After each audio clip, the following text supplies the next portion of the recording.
Hi, welcome back to a new informative video. This video is basically a continuation of my previous video, like the one I uploaded where I discussed about the university rankings and how does your uni rank matters in your job search and so on. So first I would suggest go watch that video. Then this could be a continuation of that video. Like, once you have your uni selected, your course selected, you know which city you are going to, then you can move ahead with the accommodation part, like where you are going to stay. I get a lot of DMs from all of you that asking like, which are the trusted accommodation sources, where can I stay, how can I figure out which one is good, which one is bad. So in this video, we'll discuss all that. I'll try to solve as many queries as I can. So I'll again keep this video very simple. I have few pointers right here with me. So I'll just talk about those, and then of course after the end of the video, if you have any comments or any questions, you can just comment down below or connect with me on my LinkedIn, and I'm more than happy to respond. So that being said, so now I'm assuming you have your university and city figured out. Now you are looking for accommodations. So accommodations over here in the UK are of various types. Okay. So first is student halls. Second is private student accommodations. Third is private accommodations in general. And fourth is basically living on your own. I'll get to the fourth point later on and I'll explain in depth what does living on your own basically means. Okay. So first, regarding the student halls as in university accommodations. Like in India, we have hostels, right? Every university have a hostel. So most common question is, over here, are the hostels inside the university and are they more safer than the other options?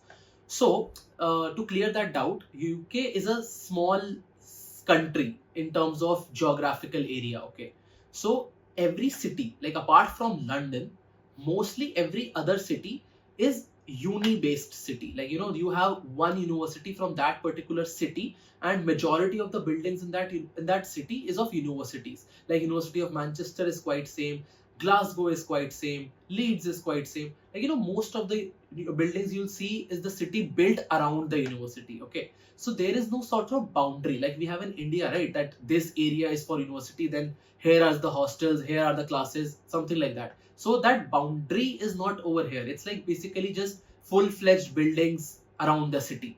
So there is no concept of a hostel within the university in most of the cases. Few might do, but mostly that's how it is. Okay. That being said, so student halls or university student halls basically are good and they are pretty standard. So the only pro and con for that is that first of all, they are very old. Okay, you won't get top notch facilities. They are like, they have been built like 20-25 years ago. There were many students who came and lived over there, and renovations are not as frequent, and it's not as polished. Okay, and plus in the student halls mostly it's undergrad students, and if you are coming for your masters, it's a 1 year course, while other undergrad students would be here for 2-3 years and so on. So mostly it's filled with undergrads, and you won't be able to, like, it won't be of much use to you because you're a post-grad student, you're coming here for your masters. You need a different set of circle and network to, build yourself around, so that after 1 year you look for jobs and everything. So I believe for student halls, first, it is not very well polished. Second, the people you meet over there are not highly relevant to what you are here for. So that could be an issue. And regarding the safety and everything, every other accommodation I talk about is equally safe. Being a student hall, it doesn't have any dedicated, like, dedicated thing like, oh, this is the university's hall, so it will have other like major like measures of security. It's not like that. Like every other accommodation we'll talk about will be equally safe as well. So safety wise, everything on this list is more or less the same, apart from the fourth one, that is the on your own one. Okay, or more or less everything is the same. Then moving on to private student accommodation. So now here things gets very interesting.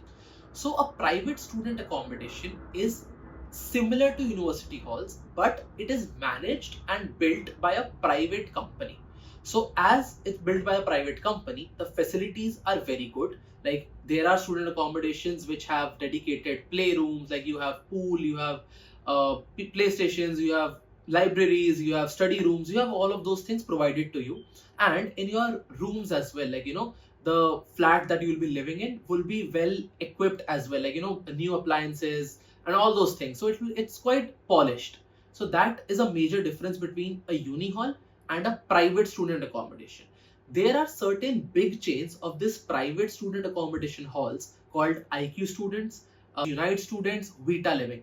So these are few chains present almost in every city in the UK. Okay, like it's in London, it's in Manchester, it's in Glasgow, all other major cities. So they have a chain of building their group of accommodations in each of these cities. And how you can book them is either by their own website, or you can use a third party affiliation. Like Amber Student is one, there is one uniecho.com, there is one Hello Students. So these are the type of websites where you visit. You will have all the options listed, and then you can connect with one of those representatives who will help you book that accommodation. That is most easiest and most safest pathway to booking your accommodation. You can directly book as well, but sometimes there are better offers or deals going on if you go via them. Okay. Now, what is the range of rent for the uni one and the private student halls? So the uni one and private student, I would say it's more or less same. There's not a big difference. Okay, like in big city like London, Manchester, in London would be the most expensive than every other city. Okay, so just a ballpark range. If you book it timely, you can get it between 150 to 250 pounds per week, not per month, per week. Okay, everything is included in this price point: your electricity, your water, your Wi-Fi, your amenities, everything. It's just one charge, and there are no hidden charges on top of it. If it says it's 205 pounds per week, it will be 205 pounds per week. Okay, which comes out to be like around 820-ish in your entire month, something like that. So uni halls would be slightly cheaper, but not a big difference. Okay, and when to book your accommodation? Basically, I would suggest once you have gotten your offer in November, December, or January, you should book your accommodation by March, Aprilish. I did a mistake of booking it very late. That's why I got a higher price as well. So if you book it timely, you can definitely find a better deal also. And you can, you have little liberty of choosing the room, choosing the floor, or something like that. But if you are at very edge, then you have to take whatever they have. So that's why I would suggest booking it around March, Aprilish, maximum May. Okay, like don't delay it after May. I booked mine in August and I had to come in September, so it was pretty on the edge. So don't do that. Okay, and in this private accommodation like IQ and IQ, your Vita Living and your Unite Students, they all just have students. It's just students. They'll have like huge buildings. It will be a huge community, and every other person you'll meet there will be a student. Mostly, I won't say mostly masters, but it will be a good mix of masters and undergrads and PhDs.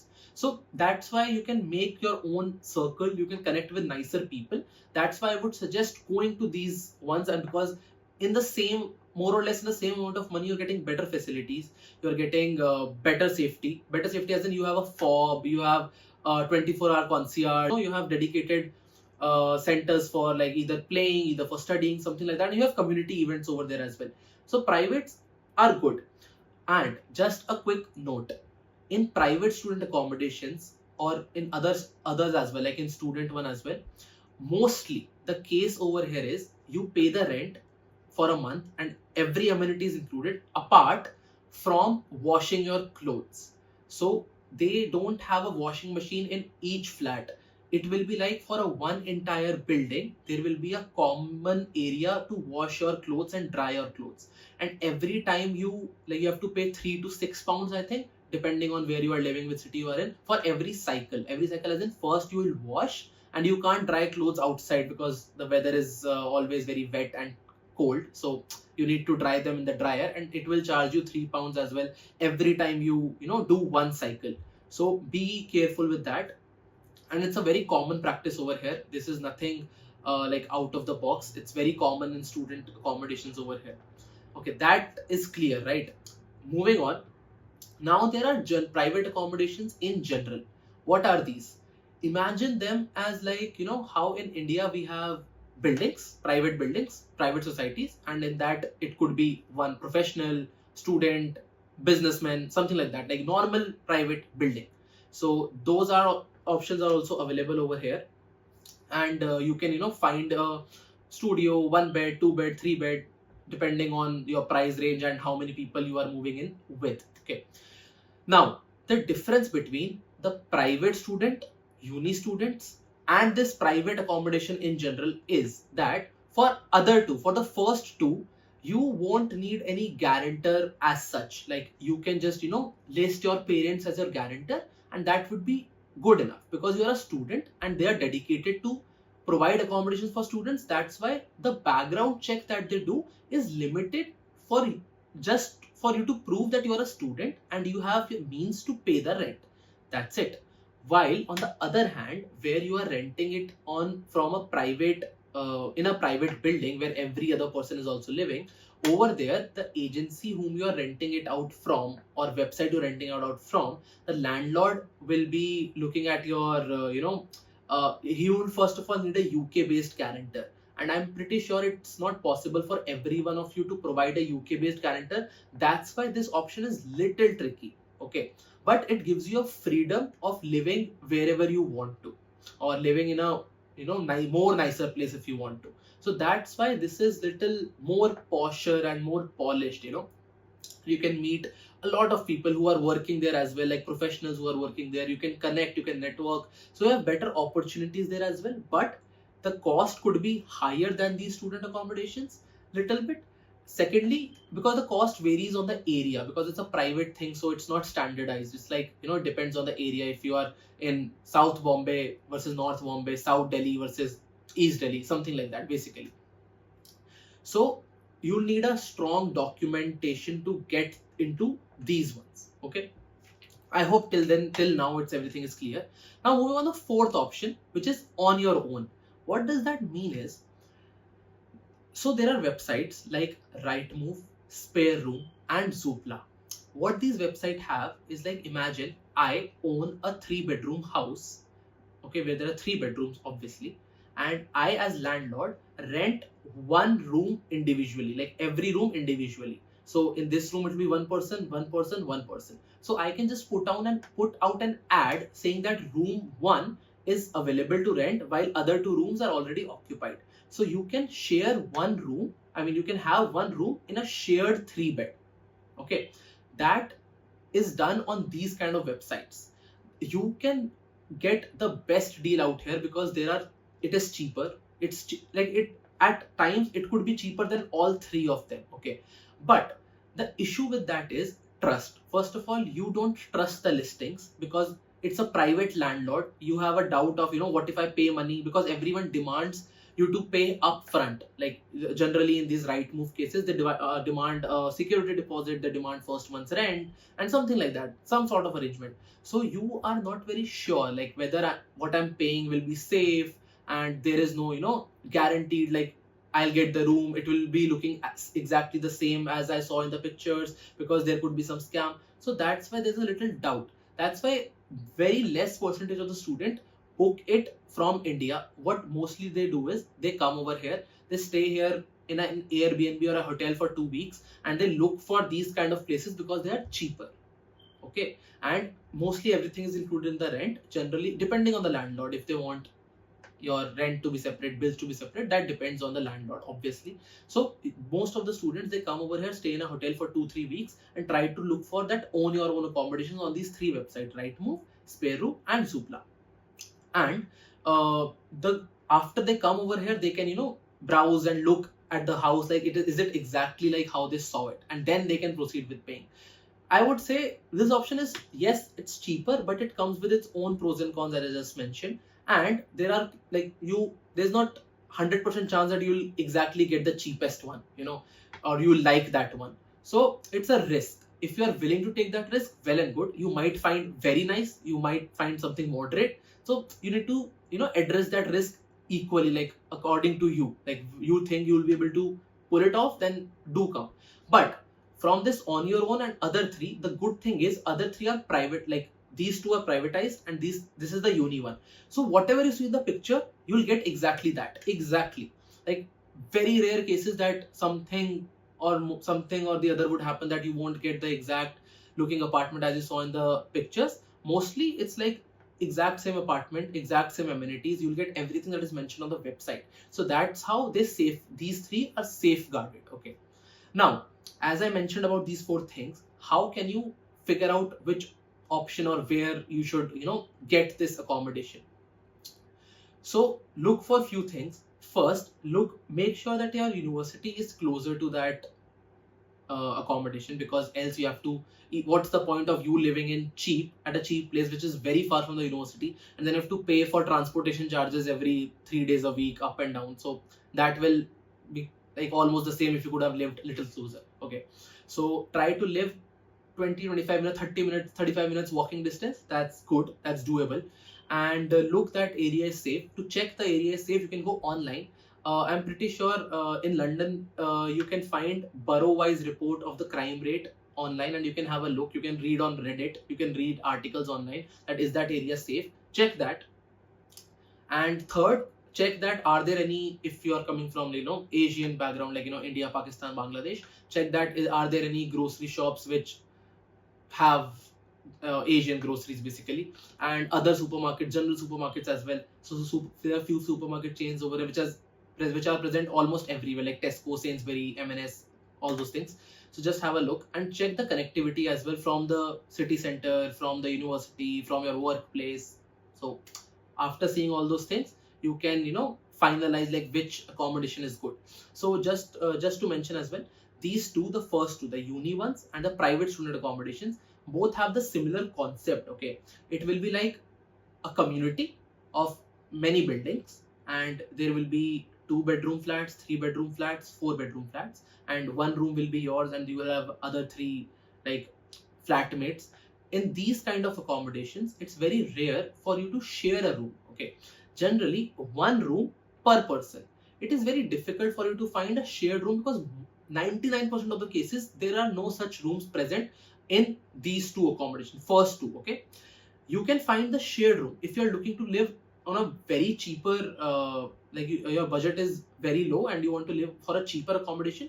The fourth one, you can find a sharing room as well. So I knew few people who lived on as low as 350 pounds or 400 pounds in London because they were sharing a room with someone. So for sharing a room, the only good option is the fourth one, that is on your own, on these Rightmove, Spare Room and Zoopla websites. Okay, generally you won't find it on the other three.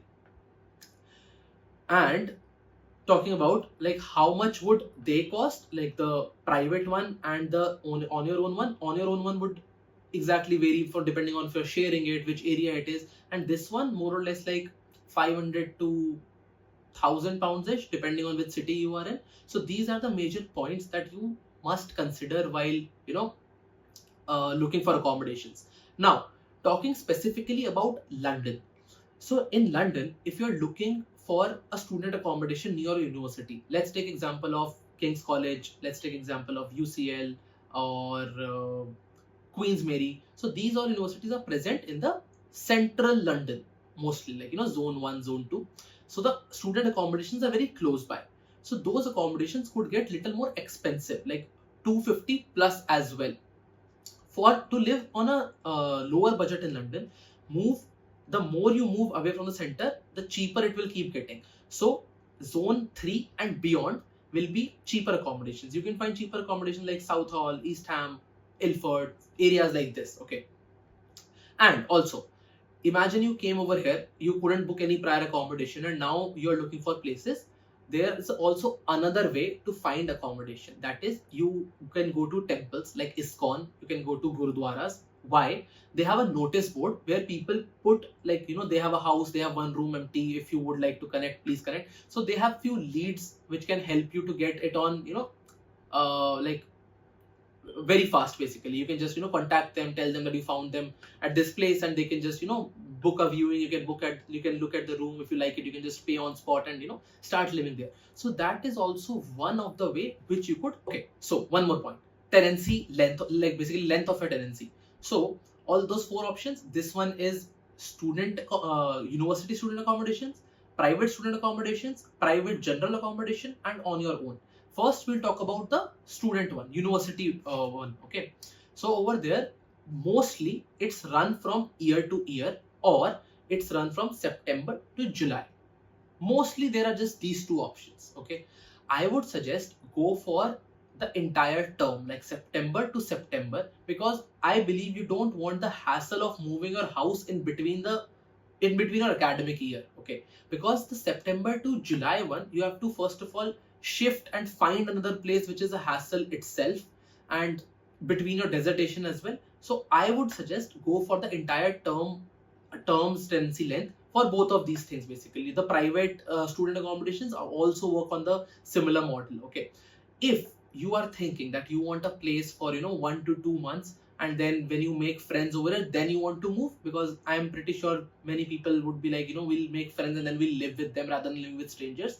For that, you can't go with these, because they don't have any 2-3 months, like you can leave after 2 or 3 months. If you do, you need to find them a replacement, which is again a hassle. Like, you can, of course, imagine you book a private student accommodation for the entire length, and after 2 months you made new friends and now you want to move in with them.